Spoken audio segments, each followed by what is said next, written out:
everybody, it's Sarah. Them. Welcome to Love Lore. Lemonade. Lemonade. Don't forget to like, comment, subscribe. We want to see you next week. Hi, everybody. It's just Em again today. Unfortunately, Sarah is sick, so just send love to her. I have a couple of guests on today, which is very exciting. This is the start of our time with authors, and so we talked about this last week. We had no idea that so many people would want to come on, and these are just our first two, and so we're so grateful that they are the ones to kind of help us figure things out. We have Ivan and we have Esh, and they're gonna tell us a little bit about themselves. Well, Em, you know what? Ladies always go first, so I think Ash should kick us off. Okay. Hi, guys. My name's ESH Leighton. I am a published poet and author, and my debut novel, Journeyman, just was released yesterday. So, Oh, yay! congrats! Yesterday, thank you. Yesterday was my birthday.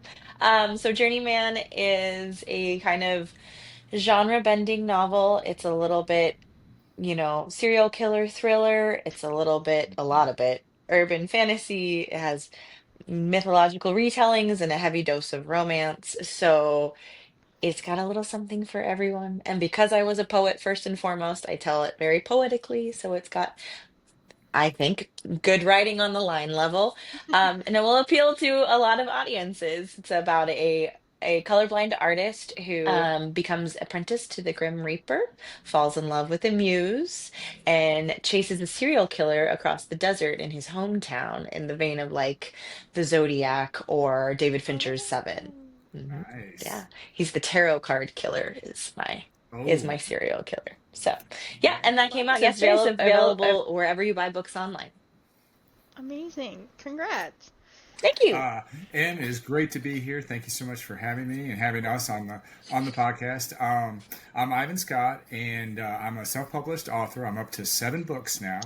And Oh, it's funny because Ash just mentioned that her book birthday was yesterday. Well, my book birthday was today, so we just had the release of the yay! Redhead in the Frozen Forest. So it's funny because it's my books are all rom com and romance, and like when I try to query agents, they just kind of laugh at me. They're like, a man who writes like rom com and romance, just go, don't waste my time. So it's kind of funny. So it's really difficult. So thank God, goodness we have self publishing. So like I Yes. said, I'm up to 7 books now. The title, the Redhead and the Frozen Forest. And my other books are all like The Redhead and the Ghost Rider, The Redhead Who Loves Hemingway, and so on.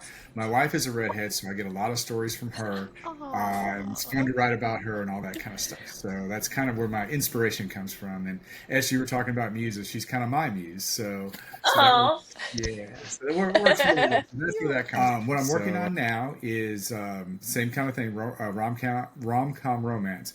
But this time, and Ash, you'll kind of appreciate this, it ends up being a love triangle where you have a male bookstore owner, and again, it's kind of like a Hallmark Channel movie too. You have the female attorney, and her company wants to buy out the bookstore, flatten it, and put in retail shops. But the love triangle is that death is the third party in this, and so death comes. Oh. She's on vacation, and so she's like, I want you to teach me why do humans hate me so much? Why do they loathe me? Why do they fear me? It's like, I just want to be like appreciated, and I'm not that bad of a person. I'm just doing my job, that kind of thing. So it comes down to a love triangle, trying to figure out, okay, and Peyton is the name of the bookstore owner, who Peyton's going to end up with. So then it kind of becomes a little bit difficult because it's like, well, the death character, who ends up becoming Anastasia because she needs a name. Because if you're going to introduce somebody as death, it's going to probably turn people off. So Anastasia says, "Well, you know what? I can kind of help you with this thing. So, I have powers, and all this kind of stuff. So I can really kind of save your bookstore if you know what I mean." And so now he's caught up between, I really am, kind of digging this female attorney, but I'm kind of digging the death character. So do I save my bookstore? Who do I go off with? So that's what I'm working on. The first draft is done now. So yeah, so just editing that, and so hopefully it'll be ready in the spring. Well, congrats, So there both you of go. y'all. This is awesome. Yeah, MD, you didn't even plan it, and you have two authors who have a character of death in very different genres. It's like you planned it. Yeah. Well, I well, That's and am awesome. it is amazed. October, so it's the spooky Yeah. season. So this is Yeah. perfect, right? Yeah. I had a lot of fun when I was planning out what each episode this month was going to be about. And I spent so many hours combing through everybody trying to find people that would work and for each week when people could do it. And so I'm just amazed that the two of you who had no idea that the release date. It's amazing. I'm loving it. This is great. Hopefully the other episodes go just as good as this. Oh, yes, of course, don't forget for all of our listeners and our watchers to comment, like, and subscribe, and we want to see you next week. We will have different authors, but of course I will have Ivan and Esh's information in the description so you guys can catch up with them. Oh, what are we drinking today? This is like my favorite part of the episode, and I'm always surprised when it comes up. I don't know why, but it's my favorite part. So, today I just have a nice cold glass of strawberry lemonade liquid IV with ice, and my husband made it for me, and I'm very grateful. But that's what I'm drinking today. So, Ash, what are you drinking? I have what a Starbucks, but what my husband said, please don't make me order that paragraph from the baristas again because it has so many modifications. So it's like a shaken espresso with not the regular syrup. And then they just started doing the protein foam. So protein foam on top. You pick your flavor. It's pretty tasty. Mhm. I've never heard of that Nice. before. That's cool. I think it's brand new. I just saw it like 2 days ago and I'm like, I want one of those, please. Something new to try. Perfect. That's cool. Ivan, what are you drinking? Well, I hate to be kind of like the boring one, but I am just drinking ice water. But there's kind of a reason why. Because one of the podcasts I did for one of my books, like 3 or 4 years ago, I started drinking a little bit of Irish whiskey because I was a little bit nervous and all that. So I just started drinking and drinking and drinking. Before I knew it, I got about halfway through, and I was bombed. I was just like. And so I'm like, you know what? Maybe for the first one, maybe I should drink water tonight. But I will drink some Irish whiskey eventually. So I just got to pace myself. So That's the way to go. That's the way to go. We like to have fun on our podcast, and Sarah and I are so similar that we end up being silly anyways. So it just fit right in. Current reads. I want to go last on this one because I always have like 7 things because I'm a person that reads like multiple things at once. So we'll start with Ivan, and then we'll go to Ash, and then I'll do it. okay. What I'm reading now is The Letters of F. Scott Fitzgerald, and this is all correspondence between him and his family and Hemingway and his editor, Max Perkins. And it's just, to me, it's just fascinating to see how things have evolved, like his books. Like he'll write a letter to Max Perkins, his editor, and he's like, well, I'm working on and he didn't call it The Great Gatsby at the beginning. I think it was something about something in West Egg. I forget the exact term, but Max Perkins was like, "Okay, we got to change the title." But anyway, these letters are discussing how this is what I want the title to be, and Max Perkins was like, "No, I think we should do it this way." So it's kind of cool to see how it ended up being The Great Gatsby. So that's kind of what I'm reading right now. It's very fascinating, just the history of literary works like that. Yeah. I need to reread The Great Gatsby. I keep meaning to do it. And they did an on Audible, they did a production with Jake Gyllenhaal narrating, and like I already have it. I just have to be like, I want to be in the mindset to listen to it because I've never listened to it. I've only read it, and so I get time for a reread. That's cool. I am reading as usual, am like you. I read lots of different books in lots of different genres and lots of different formats. So I have a book for every occasion, and people think I'm crazy, but I'm like, I'm always prepared to read. So right now I am still slowly working my way through Bury Our Bones in the Midnight Soil by V.E. Schwab. I did the thing where she had her pre-order. If you pre-ordered it, you got a signed first edition copy, which means I can't take it with me everywhere because I don't want to mess up my pretty copy. So it's taking me a very long time to slowly pick through it because normally I take my book to work and in the car, and I'm like, I don't want to mess up the dust jacket. It's so pretty. So unfortunately, just slowly enjoying and savoring that.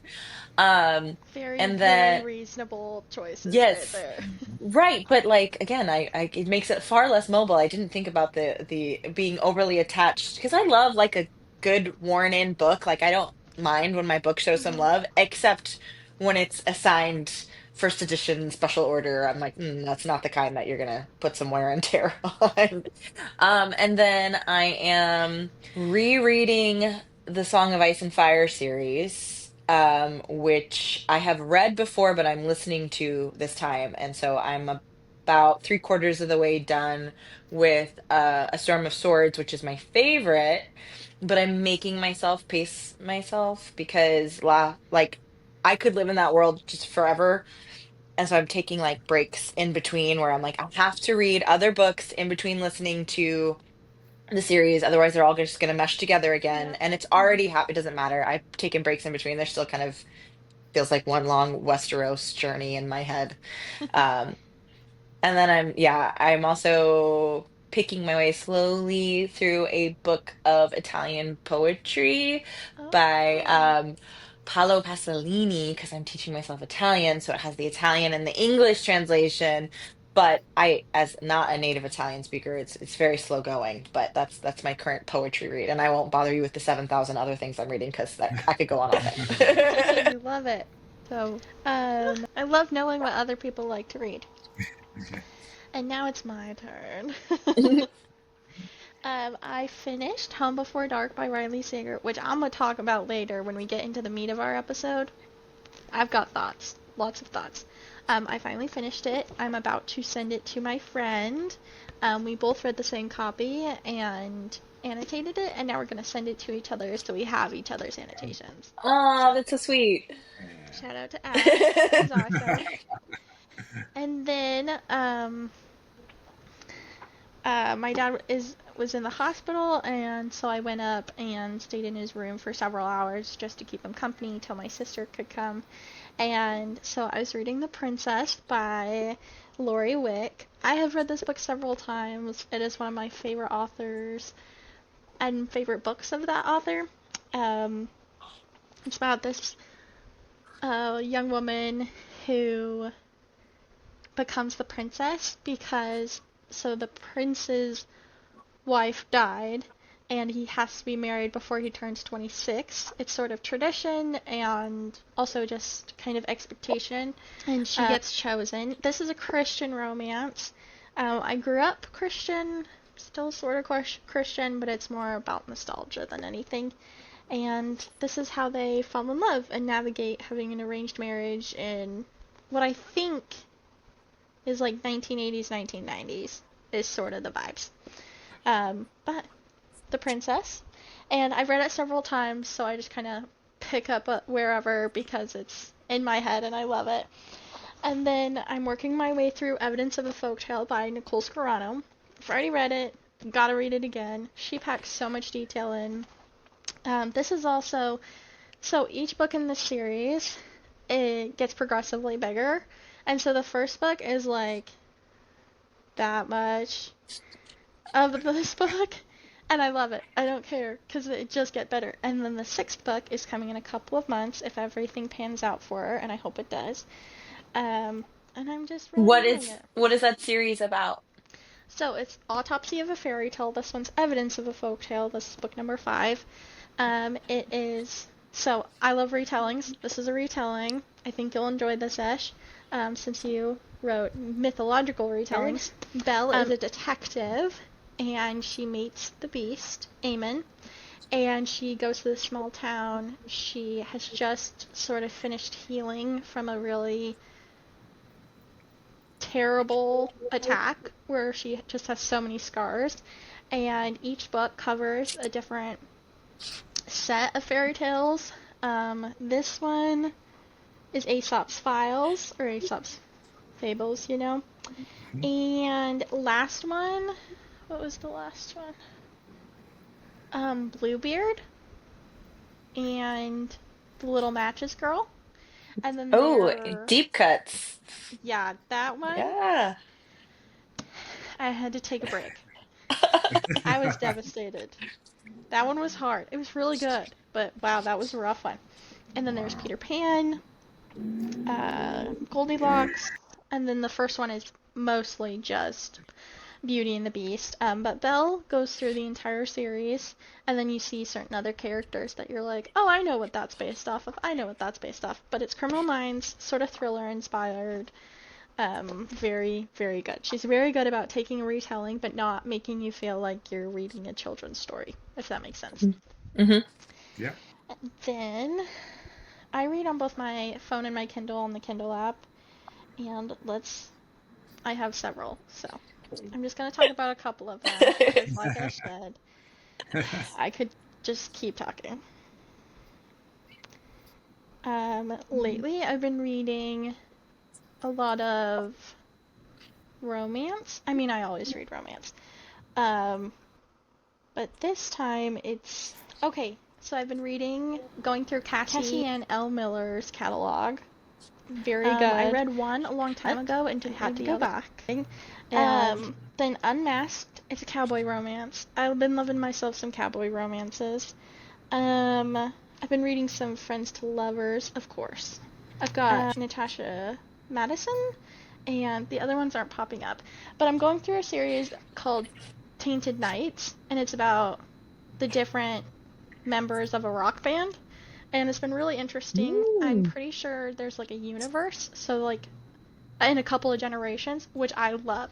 Give me an author who's written like the parents and then the kids and then the kids have kids.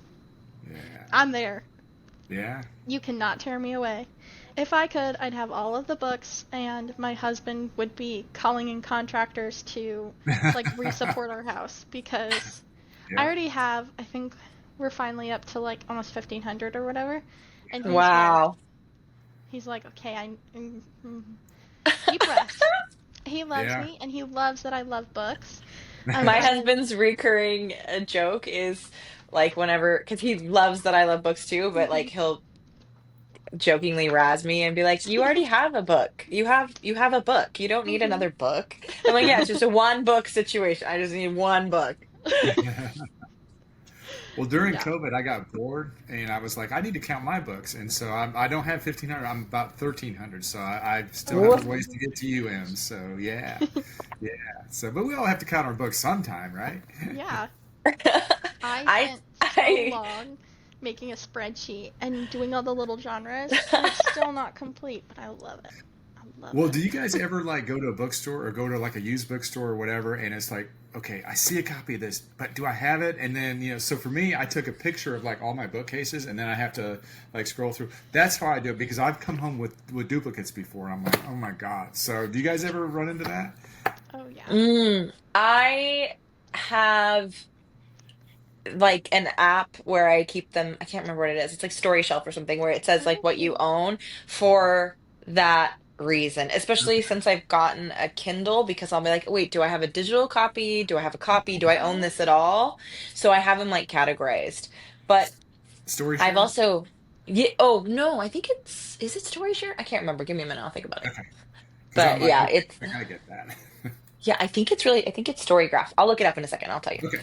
This is actually a great segue. We can come back to our other things to talk about how we organize our bookshelves, because I am always fascinated to hear how people do these. I love the TikToks. I love the posts. I'm so curious. So how do you guys organize? I don't. No, no. Okay, so partly I'm never pleased with how it looks. Like I love like when people have the beautiful aesthetic, but I'm also very logical, and I'm like, where is the sense in that? I would want the Dewey Decimal System in place. So I'm constantly like tweaking and being like, should I do it like this? This looks ugly, but it's very logical. Okay, this is completely aesthetic and not logical at all. There has Yep. to be a happy medium, and I have not found it. I don't know. So I keep like I've tweaked him like 3 times in the last year, and I hate it now. I put all the similar sized ones together, and then did by last name, and I'm like, but then you have to split up series. If you do it by color or size, you're splitting up series, and that fundamentally irks me. So I have no answers for you. I may have your answers. Let me Okay, tell you I'm about dying to hear it. something.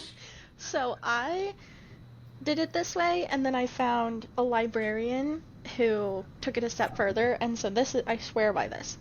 So I go by genre, and then I go by author's last name. And then I have a couple series, like the Momcom series, where there's different authors in that same series. Each book is a different author. So I just put them in the series and don't stress about I do it by the first author's last name.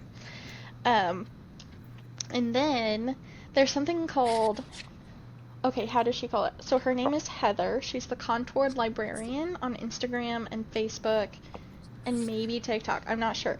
She lives in Texas, right around where the floods were.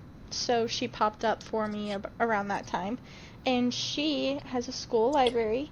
She does a majority of it Dewey Decimal, and then she calls it dynamic, um, like dynamic organization or something. I think she said she found it from a different librarian or whatever, but she's implemented it and it's helped her students read more.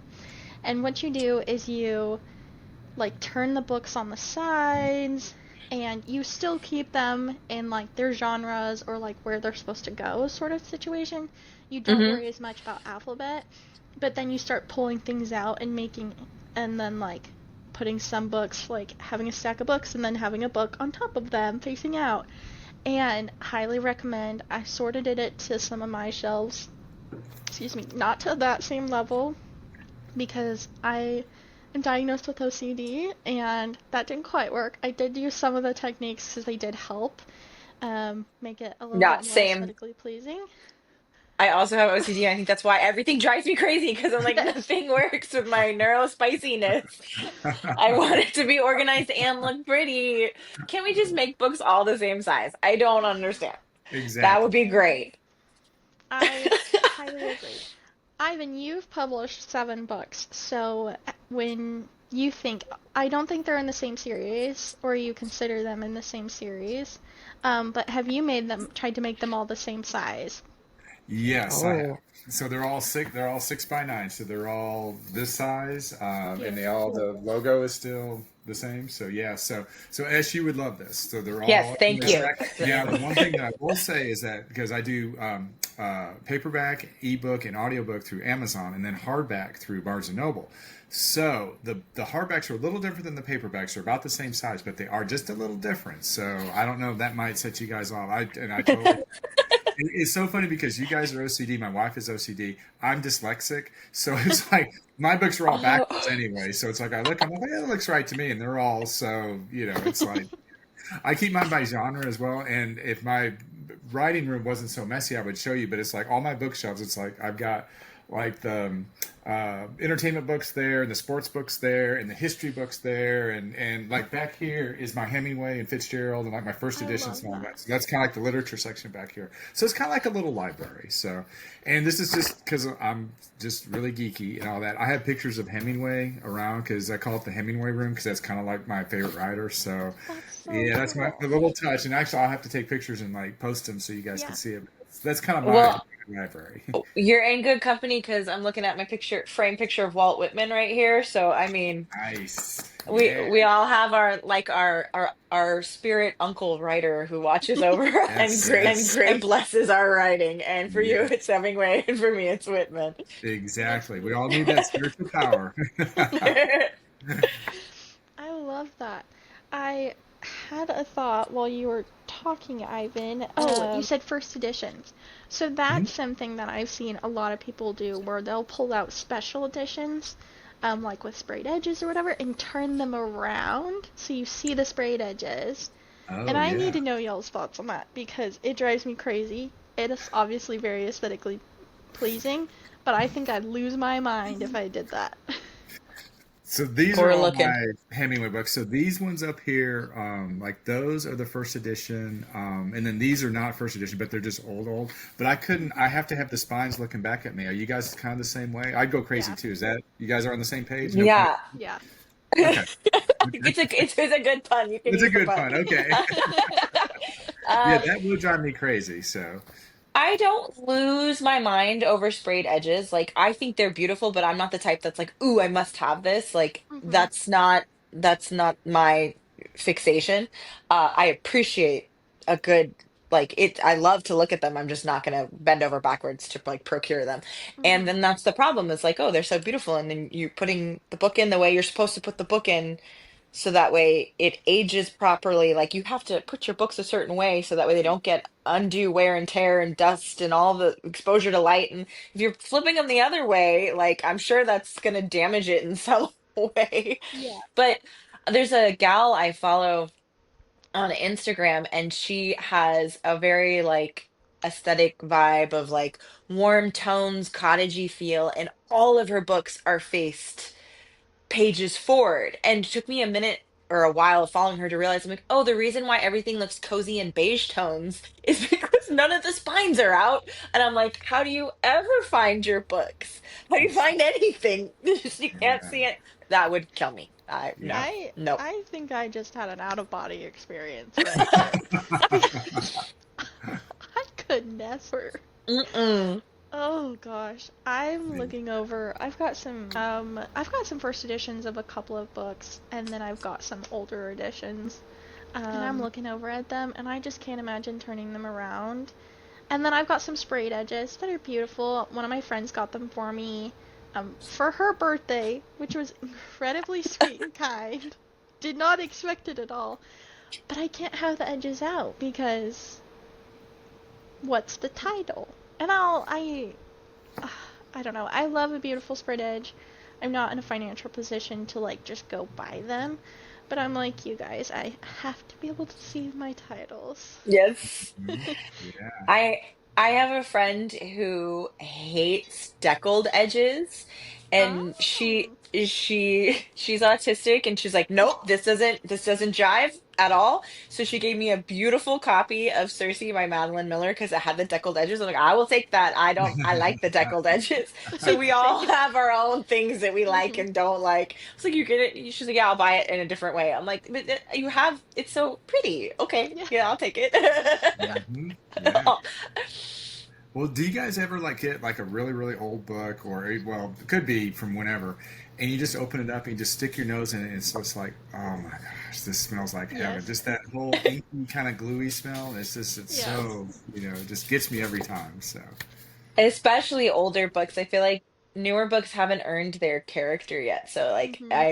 I love used books. Like I said earlier, I love a well-loved book. I Oh, love same.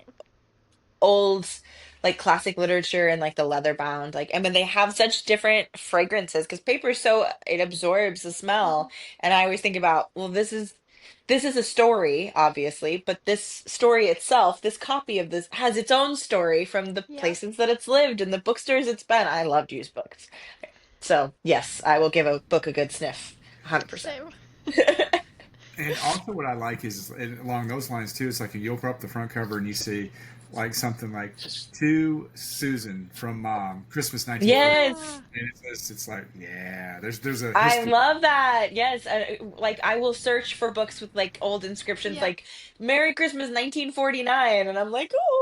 Like that brings me such joy to think about who owned this book before. Absolutely. I don't even mind like sometimes if there's like kid scribbles in it because I'm Yeah. like there's kid scribbles in this book from the 60s. This kid's like a full-blown adult senior by now, like One of my Oh, favorite uh-oh, things. Ivan's getting something. One of my favorite books I found in an Arizona bookstore, used bookstore, and it was There one we of the go. ones that Sorry about had that. like Okay, a so magic. this is a first edition of The Old Man and the Sea. Doesn't have the cover on it. And it's first editions are like hundreds of dollars. Sometimes they're thousands of dollars. This isn't one of them. But was in a library. Somebody had, remember the date stamp from a Yes. somebody They had, punched it on the book. yeah, and it's funny because when I bought this off of eBay, and the person was like, "Well, it's a first edition, but it's probably not worth anything," and I was like, "No, this here is, it's a first edition, so I will love it, but this thing kind of gives a little bit of history to it, so that's why I was Yeah. like, Yeah, I don't want a pristine first edition. I'd much rather that. Same. yeah, this Yeah. kind of thing." So yeah, so along those lines of what y'all are talking about, yeah. And Yeah. what were you saying about in the Phoenix bookstore? Oh, so I was hanging out with my aunt and uncle and my husband. We were roaming. There was like Magic the Gathering stuff, and then there was the most beautiful setup I have ever experienced walking into a used bookstore, which was zero understanding. It was a literal maze. You walked in, bookshelves were everywhere, and the bookshelves were a maze. You walked in, you had no idea where you were going. There wasn't any real signs. They were organized by genre. Didn't know what genres they were, though, until you got closer. Uh-huh. And, I'm usually a little, crazy about it, but I walked in and was like, this is what bookstores are supposed to be like. It's magic and fairies. And my husband was like, I'm gonna go a different place. He was very sweet, but he was like, I think I just gotta let her experience. And I shrieked so loudly. And the poor man, he just has slowly gotten used to me just shrieking all the time, being like, honey, I found something. I found in first edition Nancy Drew. Nancy Oh, Drew is one of my favorite books in the entire world. That series got me through so much. I have at least 50 books. Some I have multiple copies because they're different time periods. I have a book talking about the different authors and talking about the different illustration styles and who owned it at different times and why Nancy Drew has aged or hasn't aged and how they decide things. Huge fan. Lost my ever living mind when I found that copy. And it is beautiful. It is so worn, so old and beautiful. And I love smelling it and holding it. And sometimes I just go and pick it up and hold it. And then I put it back and I'm okay. But anyways, I'm a huge fan of first editions. we get it. We get it. Yeah, you're speaking to the right audience. We're all on the same page. I have moved a lot and I've lived in a lot of different cities as an adult. And I made the mistake when I did a big move. I moved from Las Vegas to New York City and I was paring things down and I shipped boxes of books in advance. And I should have taken the most important books with me, and I didn't. And of course, that's the box of books that went missing. So I lost an early edition of Truman Capote's In Cold Blood. It wasn't a first edition, but I think it was like a second or a third. And Wow. that's one of my favorite books. And I was like, of course. And it has taken me years to replace all the books. And some of them were just sentimental. Like I had Yeah. one of my absolute favorite books of all time is Lightning by Dean Koontz. And I had the copy that I'd had since had been in my family because that book was published in the 80s around the time I was born. It was like my dad and my mom's copy, and then I took Oh. it and it was falling apart. Nope, it's gone. My husband found me the same like type of copy, like in good shape, and was like, this was the one that you wanted because he's very thoughtful and sweet. Um, but yeah, I love. So my advice to anybody who's listening who's going to embark upon a large move, don't ship your books or ship books that are like your mass market paperbacks that you don't care about, but the Mm. ones that are important to you, take with your person. Don't Yep. ship them because that'll be the box that goes missing. Yep. If anybody ever finds a box of books randomly in some like I don't know, where did it land? How where is it? Is it in the like? Is it in the post office no man's land? There's an early edition of Capote in there. Okay, it's worth money, I'm sure. Well, it's just funny you mentioned that because one of the basis, the kind of like the story behind the redhead who loved Hemingway is um, there's a famous story, and this is based on the true, well, not based on, but the true story that I took from Hemingway is that he was in Switzerland, and his wife, they were in Paris, and his wife stayed in Paris, and he went to Switzerland to meet with an editor, and this is when he was first starting out. And so he said, he talked to his wife Hadley, and he said, "Okay, I've got somebody here that wants to see my work. So get all of my first edition books, all of the stuff that I've been typing, all the stuff I've been writing, and get it together. And I need you to bring it to Switzerland." So she goes to the train station in Paris. She puts it on the platform, and she goes to get a bottle of water. Comes back, it's gone. So all of Hemingway, not all of, but most of Hemingway's like first, like early works vanished and has never been seen again. So it's probably next to your box of books somewhere, that kind of thing. So if we ever find it, we Oh, have something valuable. But yeah, there's that was a Wow. magical alternate plane that is where all these things land. And yeah, if I could just, maybe I need to write, because my Journeyman is a bit of a portal fantasy. Maybe I need to write a different kind of portal fantasy where it's a portal to Mhm. the place where all the books have gone to die. Like, where can we Yeah, where is Hemingway's early it's drafts? amazing. yeah. I love talking to other people who love books because you always find the most interesting things out. Really long. So let's talk about our favorite thrillers. It's our spooky season, so let's talk about our favorite thrillers. Now, I wrote up some questions, and my first one is, what do you think constitutes a thriller? Ooh. So it's such a broad category. And I was thinking about this today earlier that a lot of genre fiction, you could say you like science fiction, and someone else sitting next to you could say they like science fiction. You could like two completely different types of science fiction. There's Mm-hmm. so much, it's like even within the genres, it's still such an overarching category. So a thriller, to me, as long as, for lack of a better term, you're feeling some thrills, it's a thriller, you know? There's some suspense and some level of intrigue or mystery, some level of fast-paced, some level of like possible threat. What do you think, Ivan? I agree because you can have a thriller in any kind of genre. At least I believe you can. I think Hmm. for me, it's like when thriller to me is my heart will start beating faster, and I'll start like worrying, like, okay, what's going to happen on the next page? Oh, I don't want this person to die, and then let me turn the page. And you're so emotionally involved with it, but you're like, you see something bad that's getting ready to happen, but you can't stop reading. That to me is a thriller. I love those descriptions. I'm writing them down because I want to use them as part of our promo of our, episode. I have never really felt like I could describe a thriller. I always felt it's more of a feeling to me that what you described is that feeling of like almost anxiousness and like is somebody watching me, the hairs on the back of your neck start going up.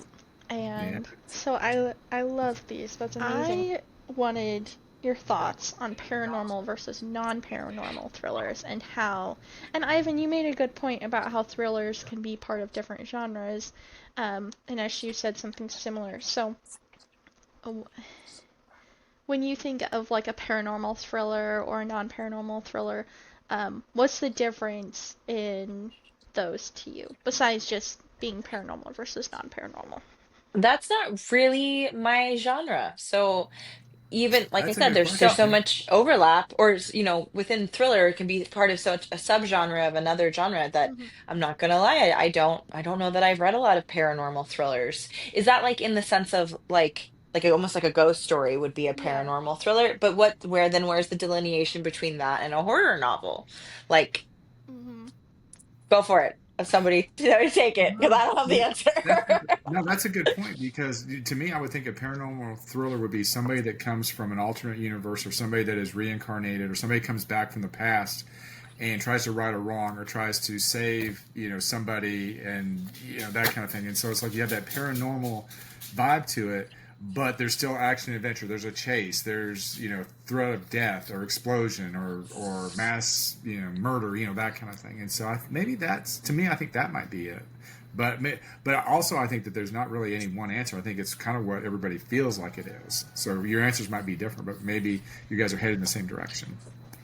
See, the reason I bring it up, and I love both of your thoughts on it, because it's kind of a strange question, is because I read Home Before Dark, and so it's this thought of like horror versus thriller and everything, and this one felt more like a thriller, probably because I could get through it, and I am not good with horror. I cannot get through it.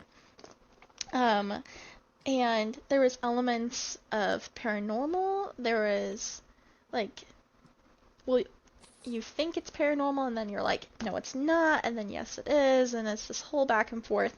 And so sometimes I wonder if that difference between a thriller and a horror is that paranormal aspect.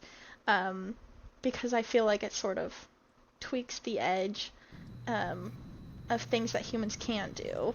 All of a sudden, there's these other things, ghosts and monsters that can are are things that, because like I can walk outside and do something crazy and it be a thriller, but then if a ghost does it, that feels a lot more intense to me.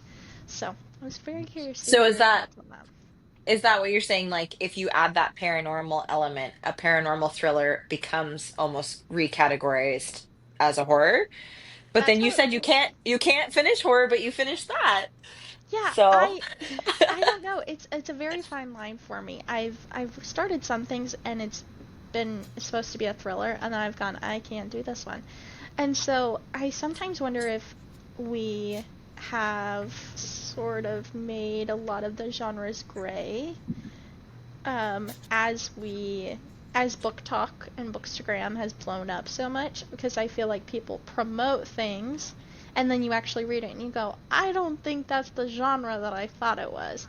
And so I sometimes wonder if those, like we've talked about, everybody has a different definition of things, and if that sort of blurred those lines. So if you so you write a genre, a lot of authors write a genre and they stick in that genre, and then if they do a different genre, they do a different pen name. My question to you guys, if you have read, like if you write a thriller or a rom-com or poetry or whatever, do you also read that same genre? Or do you tend to deviate so you don't maybe accidentally copy another author or feel influenced or get stuck, and sometimes you sometimes need something else? So I open the floor. Please tell me. Ivan, you want to go first? I want to talk over Yeah. you.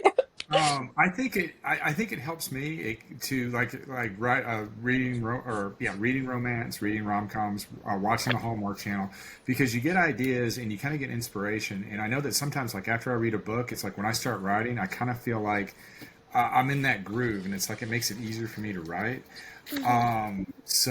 But I think in like reading the letters of S. Scott Fitzgerald, that's kind of a nice breakaway because sometimes it can get a little too heavy, and it's like, oh my God, it's sunshine and rainbows and happily ever afters and all that kind of stuff, and it's like after a while, it's like, okay, I need to read something different. I need these books to take me to another place in time, because that's probably what you guys read for. It's like, okay, I want to go and I want to escape into a place that I enjoy being in, and so I think that sometimes you need that to kind of get away from the world that you've been in, just because it'll keep you fresh and you need a break. I found to like I think any author that says they're completely uninfluenced by whatever media they're consuming as they're drafting is kidding themselves. Like, we are vessels, for lack of a better term, and so what we're feeding ourselves is going to come out regardless of whether or not we do it intentionally. Um, to the point where early on when I was drafting Journeyman, I was watching some like reruns of Charmed. Like, it was one of my comfort shows. And I Yeah. was like, That's a good one. it's compelling, but the dialogue is terrible. I love it, but it has not aged well. And I was like, oh, this is gonna make me a worse writer.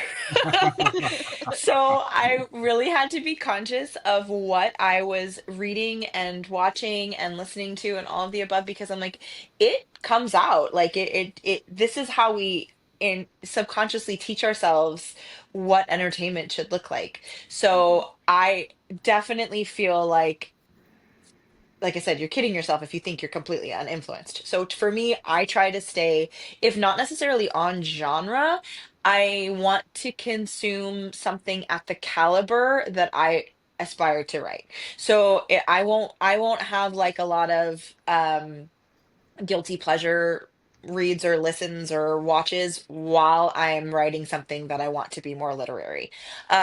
Because like I said, it just messes me up. And if I'm listening to something or reading something or watching something that is a level I'd like to get to, I feel like it brings me up. And I think that's that's some of the secret sauce, man. Like, listen to, read, watch what you above your station, and you'll rise. It'll make you evaluate how you're creating better. As far as like cross genre stuff, I think that's so I'm indie published. I went Mhm. with a small publisher. I'm not self-published, but I'm not trad published either. And I think that's a lot of what people want now is things that are genre benders, but traditional publishing is more like narrow-minded and myopic in that way, where they're like, no, you write this. It's like, well, I could write that, but I could also write another genre. Maybe Yeah. I want to try a science fiction book next. Who knows? Yeah. Like, it's okay if you get a brand following and they like you as a writer on the line level, they like the characters you write. Mhm. Some of your readers are going to follow you into other genres, and some are like, "Oh no, I'm going to skip that book because that's not something I necessarily want." That doesn't mean you're going to alienate or confuse people. And I feel like Mhm. traditional publishing tends to think very little of readers. Like they treat them like they're children or much stupider than they are. It's like, no, people can have an opinion and they Yeah. don't need you to handhold them through the reading process. Like it's okay. We can read things that are two genres. We Yeah. can handle it, I promise. So I've been very lucky to be with the publisher who's like, yeah, do what you want. I trust you. You're a good enough writer. We'll market it to who we market it to. You can pick a different genre next time if you want, which I am. So Oh. Let me see. Favorite thrillers. All right. What is your favorite thriller book? And then if you have a favorite thriller movie or other media, kind of how did you get into thrillers and reading it and everything, or what's your just kind of expand. one of my favorite thrillers is I have that copy. It is The Red Dragon by Thomas Harris. This is the first in the Hannibal series, for those who don't know. I Oh. have, I would say it's a tie. Like it's between this and Silence of the Lambs to me are equally wonderful for slightly different reasons. I haven't read, technically there's four books in the Hannibal series, but I've heard that the first two are so solid and the second two are rather lacking that a lot of people are like, if you want to think of it positively, just leave it at the first two. And I've always like, I'm vacillating, like, should I go? Should I read? But it's funny because Hannibal Lecter is not really the main character, especially not in this one and not in the other one. He's just the through line in the series. So I feel like that's an interesting thing. I probably like Red Dragon it's the first one, slightly more than Silence of the Lambs, only because I knew what I was getting into with Silence of the Lambs because almost everyone has seen the movie. I had Mhm. never seen, they've made two movies off of that about this one, but I've never seen either. So I had no like knowledge going into it. And it was heavily influenced by John E. Douglas, who was like the original FBI profiler who created the term serial killer. Like the lead character in this is based off of him.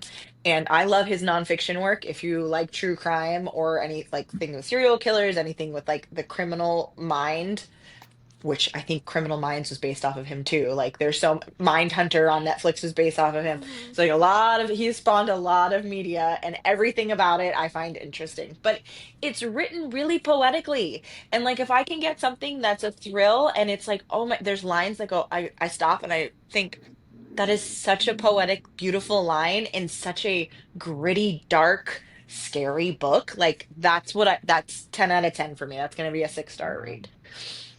And then my other go-tos are like when I want a palate cleanser, I love legal thrillers. So John Oh. Grisham's The OG and A Time to Kill.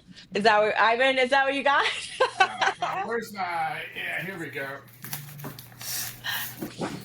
So, Yay! I so we Mm. love it. can.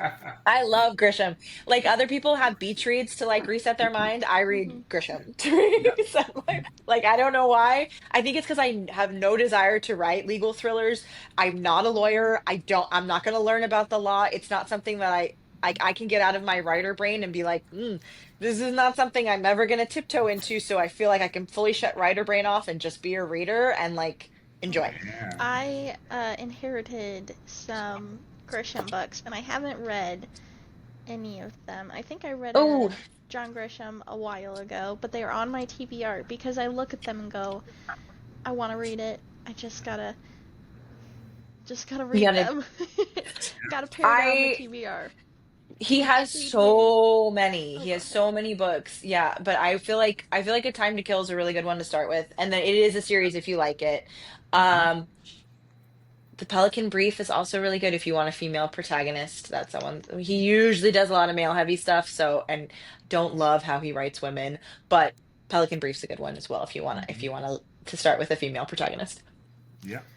And That's the so story good. behind that is that when he was writing it, when they did the movie, he saw Julia Roberts in his head when he was writing it, and he was like, Mm. okay, for the movie, we have to have Julia Roberts. So it's a little trivia that I remember reading about the Pelican Brief. So Oh, it's that's so one of my favorites. cool. Yeah. So That's like dream writer thing where you're like, I cast this person in my head and then they actually get cast. That's like complete a peak writer experience. yeah, yeah, that's utopia right there. That's just like, oh my God, that I could not have dreamt this any better. You know.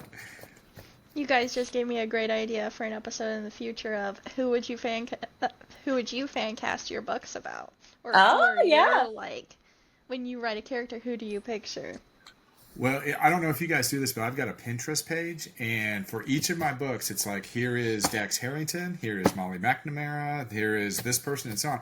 So the people that are reading the books, if they go to my Pinterest page, they could say, "Oh my God, that's who Ivan was seeing when he wrote, this character, or this was the place that he was describing when he." So yeah, so I've got all that on my Pinterest page. So there you I go. have that, but it's definitely private. Like I need it for myself.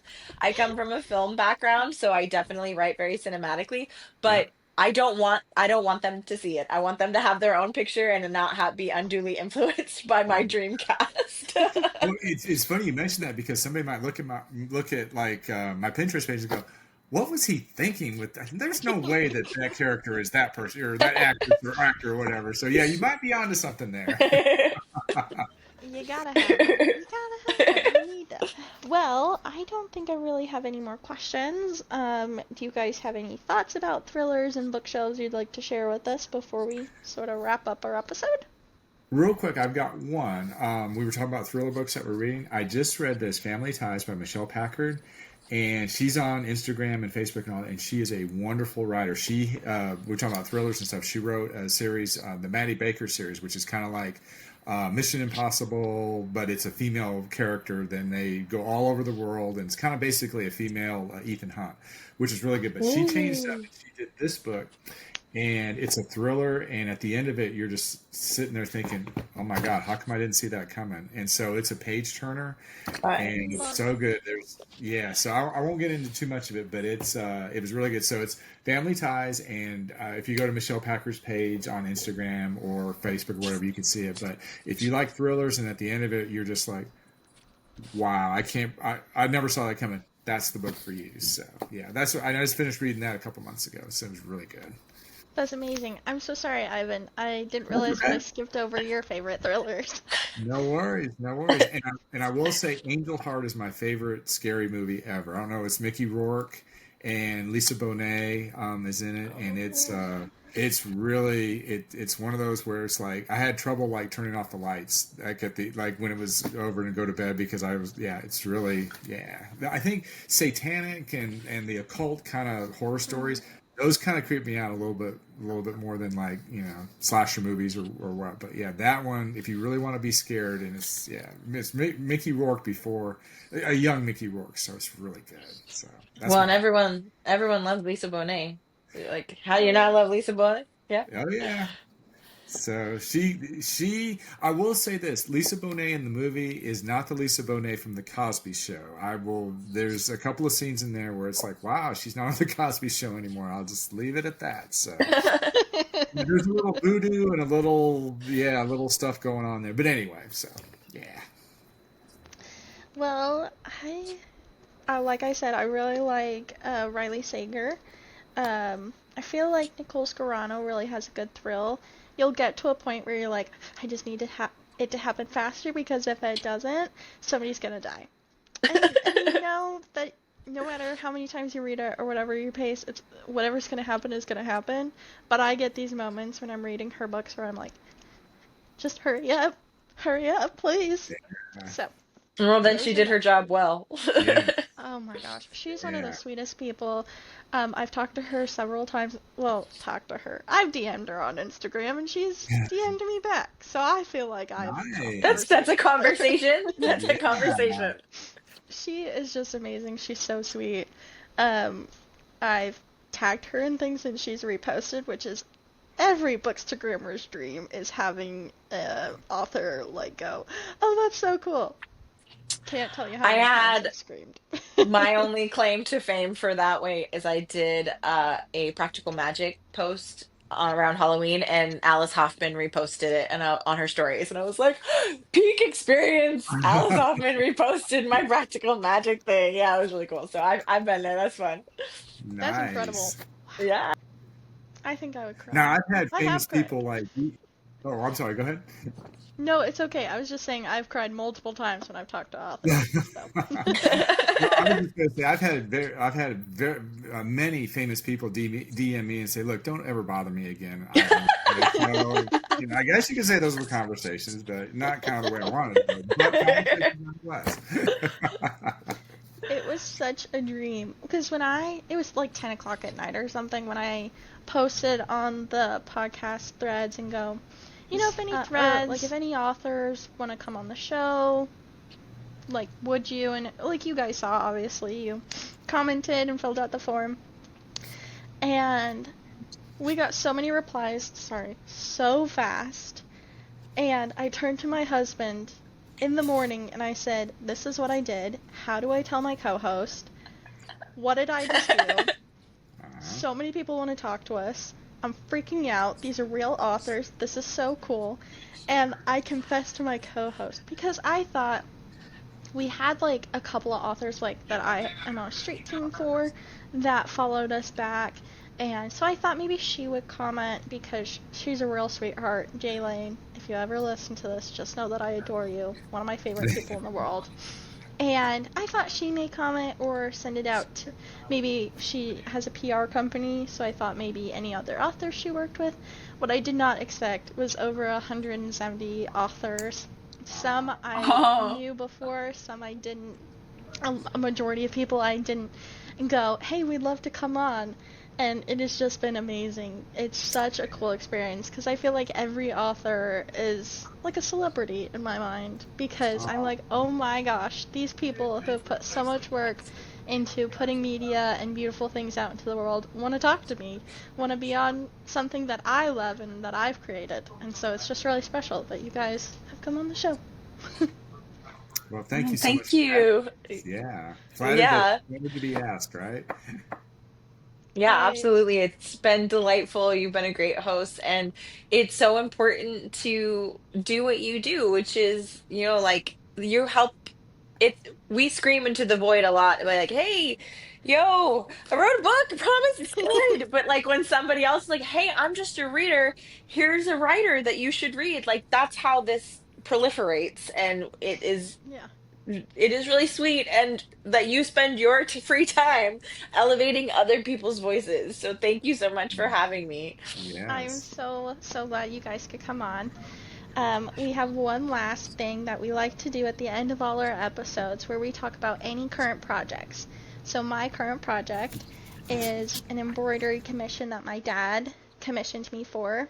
It is from a pattern from the 1990s, and it is taking so long. I'm supposed to make three of the same thing, and I'm learning a lot, but that's the project I'm currently working on. So what are you guys working on? Are you writing anything new? Are you just enjoying life and doing other fun projects? I built Legos one week. Sarah paints or organized her house. So please tell us. Uh, I'm working on the next book in book eight, I guess you could say. So we talked about it before. So the love triangles. So I'm going to have some fun with death, and it's so funny because as you were talking about like characters and genre and like situations and all that, and it got me to thinking. It's like this is kind of why we do this. It's like we like to create characters, and it's like it's like, wow, what would death say if death was sitting right there and we're talking to me about, whatever. And it's so fun to dive into that world and just create something that you hope that the person that's reading it will identify with it and kind of cling to it and fall in love with your characters and your setting and your story and all that. So I think that's my inspiration for it. So. That's beautiful. Okay. Side projects. So, well, getting to book release has been monopolizing a lot of my time, but I have mistakenly agreed with a friend of mine to run a 10K. So I've been training to run a 10K, which I've never done before. I've done 5Ks, but I've never done a 10K. Power And to I'm like, you. girl, I don't think I can do a 10K. Like, I think I'm gonna need to do the 5. And she's like, no, no, no, you're doing the 10. And I'm like, well, then there's gonna be a lot of walking because I was promoting a book and I was not running in this Texas heat as much as I should have been to get into 10K shape. So we'll see how that goes. Um, yeah, and then we've been in Texas for 4 years and we just got news that my husband's accepting a job in a new place that's going to take Oh, us far away, which means I need to start to deal with figuring out how to move to Hawaii. So, if anyone has any tips on how to move across an ocean, I've done a lot of cross country moves, but I've never done one this big before. So that's now that's I intense. this is books. I gotta pack all these up. Well, I have What a am I tip doing? for you. Your favorite books, your most sentimental books, put them on your body, like tape them to your body, and like just and that. Yes. So I learned that somewhere. I don't remember where I heard it from, but it's something stuck in my head. So yeah, Yes. that's my advice. My carry-on suitcase, because I'm gonna have to ship my belongings, would be like just books. There's nothing Yep. in this carry-on. I'm gonna get to the weight level as heavy as I can carry it and be like the most precious books. And if anyone finds a early edition of a Capote, please let me know. I'll put it in the suitcase. That was Never amazing. again. Yeah. I'm sorry. That was amazing, Ivan. Oh my goodness. I can just Yeah, imagine someone going through TSA and then being like, ah, and then they take off your jacket and you just got duct taped books books. all Books around, and then everywhere. everybody's Yeah. going, that's a new one. When we travel a lot, and whenever we travel, because my husband knows I love going to bookstores in other cities, like we've had to buy suitcases just for me to put books in to get Yeah. home. Yeah. So, yeah, Yeah. Nothing wrong with that. I don't see a no. problem. I have a husband who enables me to continue, so it's just gonna my it's just gonna keep growing this problem I have. Ivan, does your wife enable you when it comes to your books? She just, I think, well, it's funny because we kind of have a tug of war on this thing. She's into shoes and boots and purses, and I'm into books. And so it's like, if I buy like an extra book, she's like, well, there's another pair of shoes there. Oh, you bought 2 books? Okay, I'm getting those boots there, and I'm getting that purse right. So I think it's, yeah, she's kind of, she's like, at first she was like, oh my God, not another book, not another book. And now she's figured out a way to her advantage. So that's what goes on in our house. So, I yeah, mean, she's a that's smart one. not a Hey, bad, not a bad no, trade. no. Yeah, my husband jokes he's a musician and he plays bass. And I'm like, it takes a lot of books to add up to one bass. So don't be giving me no flack, sir, because That's it's right. bigger and heavier and much more expensive. So that's Yes. the shoe to book ratio, I feel like is not the same either, depending on your wife's taste in shoes. That's It's right. probably Yeah. several books for every pair of boots. Yeah, I think you're right. I think all the books in like this room probably equal out to one pair of her boots. So, I do what I can. My husband um, likes to play video games on his computer, so luckily doesn't take up much space. But he's committed himself to play the games he owns, unless they come on sale, which like Mhm. 2 days ago he was like, I'm not buying any more games, I just have to play my backlog. And then today we were sitting next to each other and I looked over and I was like, hey, that's an email saying he bought some games. And then I was like, honey. He was like, So, so they were on sale and they were on my wish list. And I was like, I love you so much, honey. So, No. uh, he doesn't care. Like, we call it our allowance, but it's our way in our budget so that we spend we call it our fun money. Um, but I can spend my fun money any way I want to, and he spends his fun money any way he wants to. And Mm-hmm. so sometimes I come home with several books, and he doesn't come home with anything, and sometimes he buys stuff and I don't.